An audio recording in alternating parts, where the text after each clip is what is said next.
Hai, masih bersama saya, Mr. Z Bicara. Tentu saja bicara tentang kebenaran, berdasarkan fakta, data, dan realita. Teman-teman, jadi gugatan cerai Mbak Im kepada Paula Verhoeven benar sudah ada putusan. Tapi apakah putusan itu benar? Nah, itu yang jadi masalah. Jadi putusan benar-benar sudah ada, tapi isi keputusannya belum tentu benar. Itu teman-teman. Apakah hakim semuanya benar? Tidak. Ya sudah banyak puluhan hakim itu mengambil keputusan. Ya putusannya benar, tapi isinya kagak benar. Oke teman-teman ya, ini berkaitan dengan sidang gugatan cerai Mbak Im dan Paula Verhoeven.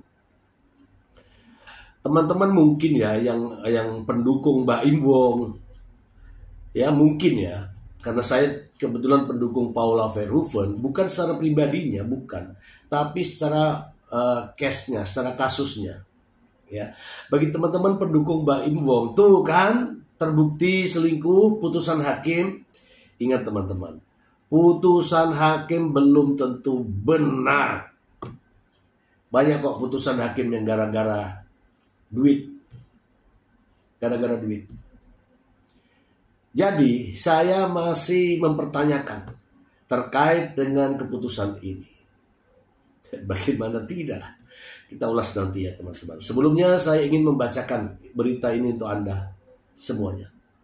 Langsung dari sumbernya. Dari Sindo News, Paula Verhoeven merasa dirugikan dengan putusan cerai. Tegaskan tak pernah selingkuh. Jakarta, Paula Verhoeven menyatakan kekecewaannya terhadap putusan cerai yang dibacakan Pengadilan Agama Jakarta Selatan pada Rabu 16 April 2025. Ia merasa dirugikan dengan sejumlah poin dalam amar putusan, terutama terkait tuduhan perselingkuhan yang dibantahnya dengan tegas.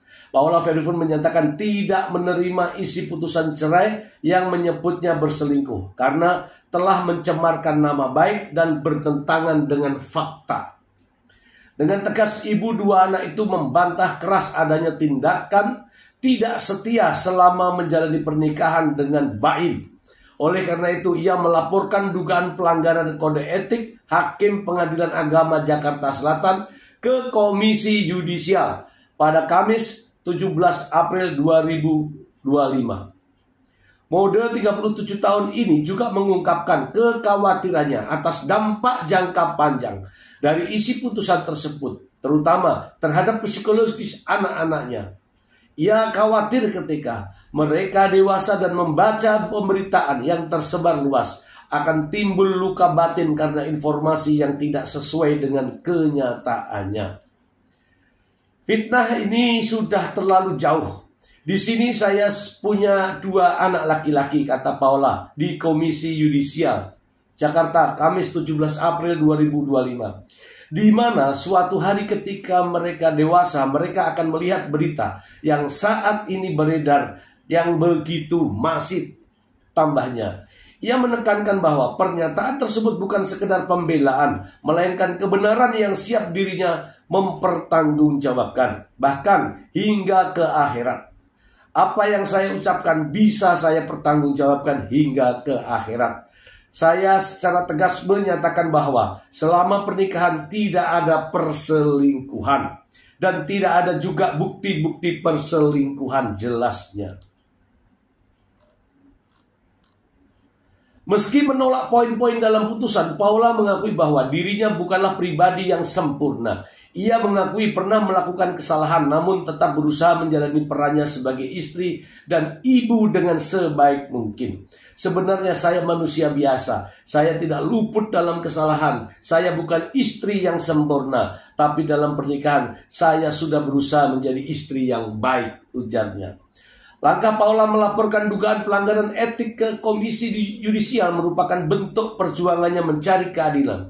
Ia berharap aduannya dapat ditindaklanjuti dan menjadi pintu pembuka untuk mengungkap kebenaran yang sesungguhnya. Tapi semua tidak bisa saya kontrol. Yang saya kontrol hanya yang ada dalam diri saya ya. Itu aja yang bisa saya sampaikan tandasnya. Oke teman-teman, kita bahas. Ya teman-teman, sejujurnya ini juga menjadi pertanyaan kita semua. Ingat ya teman-teman ya, bukan persoalan bercerainya dengan Mbak Im Wong. Saya itu bersyukur Pak Im Wong menceraikan Paula Verhoeven. Mungkin kita semua teman-teman juga bersyukur Paula dicerai sama Mbak Im Wong. Saya syukur alhamdulillah.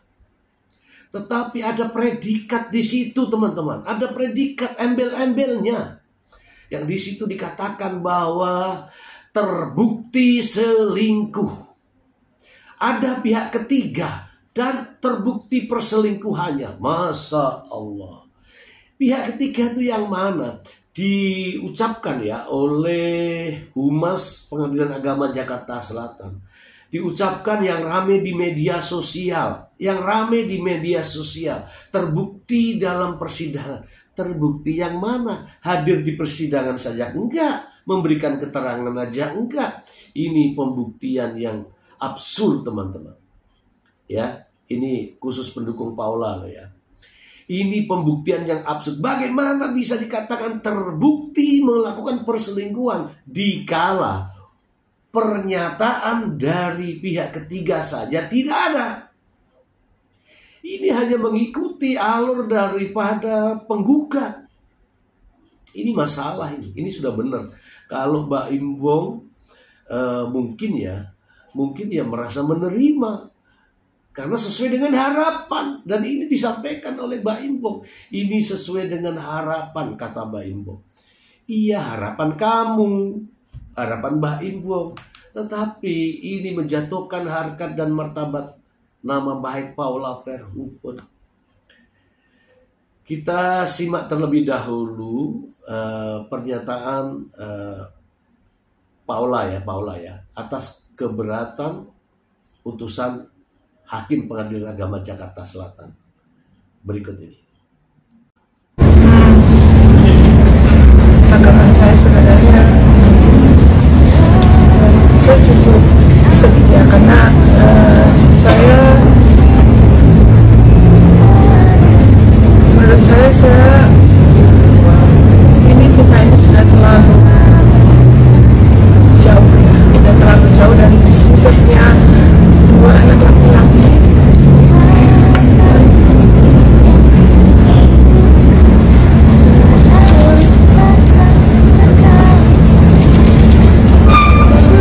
Anak laki-laki, saya selalu jaga mentalnya. Mereka akan tumbuh besar melihat pemberitaan ini yang cukup masif.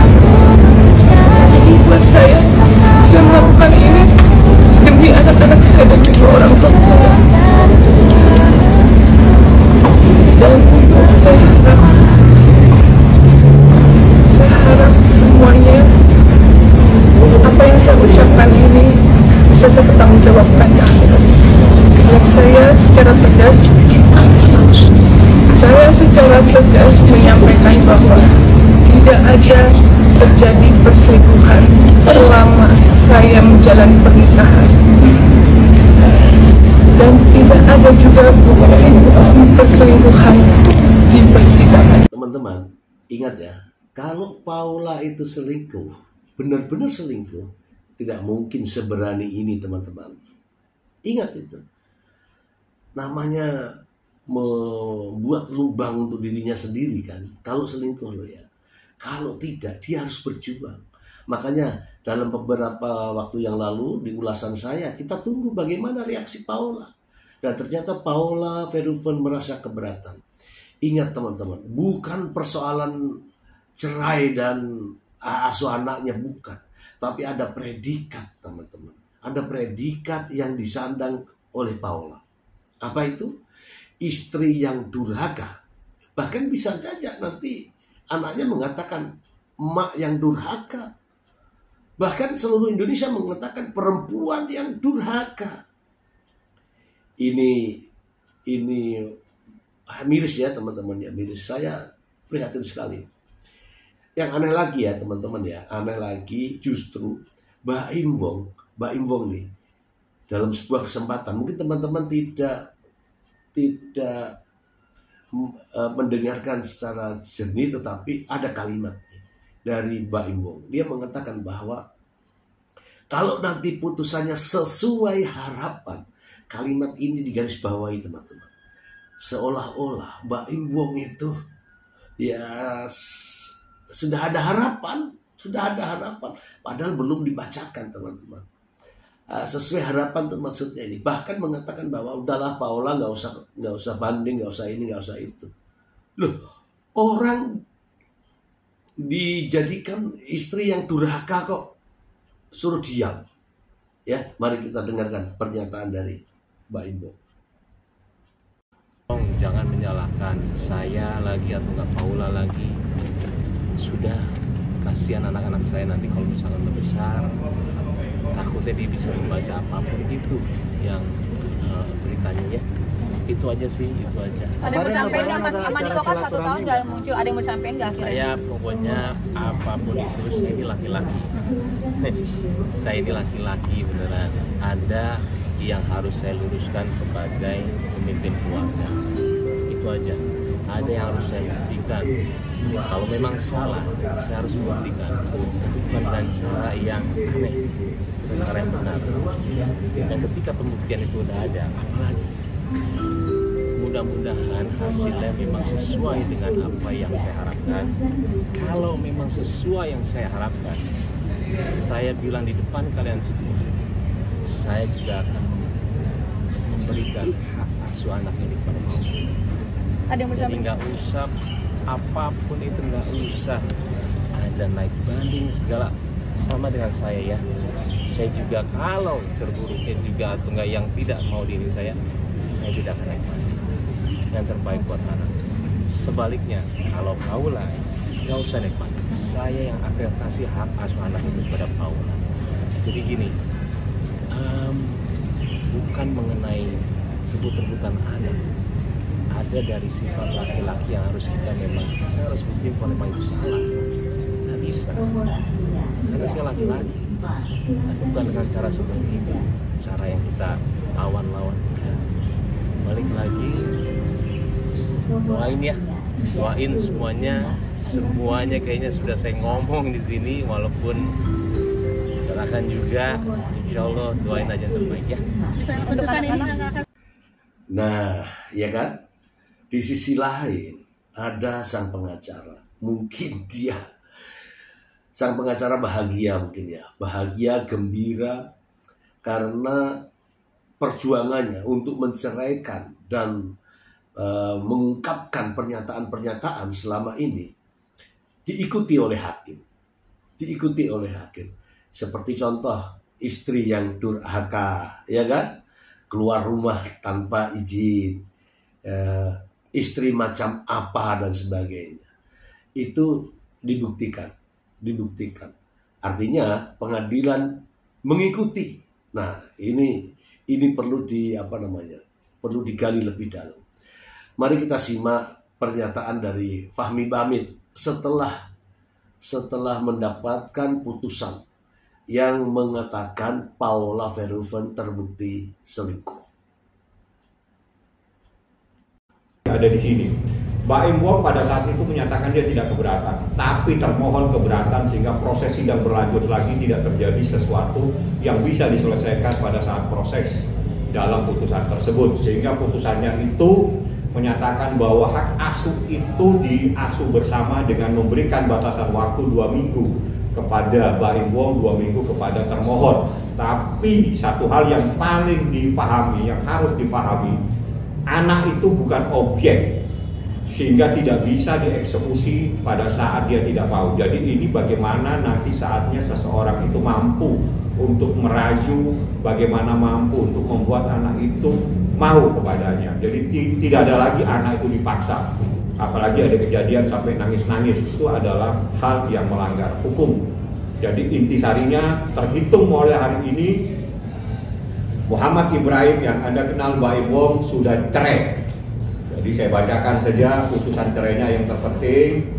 mengabulkan permohonan pemohon untuk sebagian, memberi izin kepada pemohon Muhammad Ibrahim bin Joni Jailani untuk menjatuhkan talak satu raj'i kepada termohon Paula Verhoeven binti Edi Verhoeven, menetapkan anak yang belum dewasa, belum memayis yang bernama Keanu Tiger. Oke ya teman-teman ya, di awal saya sudah katakan bahwa memang benar sudah ada keputusan hakim. Memang benar. Tetapi ingat teman-teman, keputusannya belum tentu benar. Kenapa Mr. Z kok ngomong begitu? Sudah banyak teman-teman, puluhan hakim, bahkan baru-baru ini. Putusan hakim bisa dianulir gara-gara apa? Terjadi suap menyuap. Apakah dalam kasus Baim Wong dengan Paula Verhoeven terjadi hakimnya? Saya tidak menuduh, tetapi bisa saja. Karena apa? Ada keputusan yang keliru. Ada putusan yang tidak masuk akal. Bagaimana bisa seseorang tanpa dihadirkan di pengadilan, tanpa dimintai keterangannya, kesaksiannya di depan pengadilan, bisa mengatakan bahwa pihak ketiga terbukti hanya mendengarkan dari medsos? Ya seperti yang disampaikan oleh Humas Pengadilan Agama Jakarta Selatan. Seperti nama-nama yang sudah dikenal itu namanya NS yang ada di medsos. Artinya apa? Bukan dari fakta persidangan, tetapi dari medsos. Nah kalau dari medsos itu banyak. Ya saya tunjukkan nih, ini juga dari medsos semua nih. Saya akan tunjukkan kepada Anda bahwa yang selingkuh itu sebenarnya siapa. Mari kita simak bersama-sama.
Oke lah teman-teman ya, langkah sudah diambil oleh Paula Verhoeven untuk melaporkan hakim. Ya, jelas fakta-fakta persidangan tidak membuktikan itu, tiba-tiba di keputusannya perselingkuhannya terbukti. Saya yakin nih, bukan persoalan perceraiannya, bukan. Tapi ada embel-embel di balik itu semua teman-teman. Cerai-cerai aja. Baim Wong Duda, ya kan? Siapa namanya? Paula Verhoeven janda. Tapi kalau ada embel-embel diberikan istri yang durhaka, istri yang ya kan apa menentang suami dan seterusnya. Wah, gawat. Gawat. Tapi teman-teman ingat ya, kalaupun toh benar, jangan salahkan istri kalau ada yang selingkuh ya. Kalau toh benar, mengapa istri itu selingkuh? Introspeksi diri Anda. Bukan menyalahkan mengapa istri selingkuh, tetapi mengapa istri Anda bisa selingkuh. Itu yang benar. Tapi ini rahasia ya teman-teman ya. Semoga bermanfaat. Terima kasih. Bye.